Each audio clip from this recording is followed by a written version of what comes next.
One rise leads to another. The uplift in jobs carries on, helping to spark a jump in pay, including at this steel business in Kings Lynn in Norfolk, one of the areas leading the wage recovery. Stuart had a 5% rise last year. He's expecting the same again, and he's working overtime on top. We've put a deposit in for a house, and we've got a mortgage, and we have new cars, and you know, our way of living is better. This is for combine harvesters, where there's different attachments go on. There were 6 staff in the business 4 years ago. Now there are 36, and they want to keep them.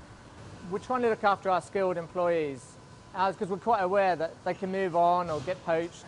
So we do try and look after them. And with us growing, we look at our financial figures, and we've allowed us to give them a pay increase each year. Kings Lynn is one of the places where pay has been rising fastest, but it's from a low base. There are still plenty of people who feel worse off than they were before the recession.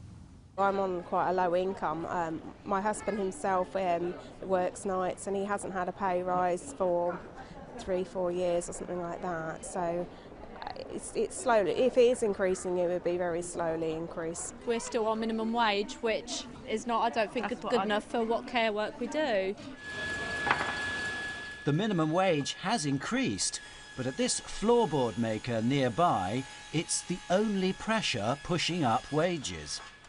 There's no great pay rises around at the moment. When we look for to recruit more people or to replace people, we have no trouble in finding applicants. We have about 30 or 40 applicants per job. A big slice came off pay rises in the wake of the recession.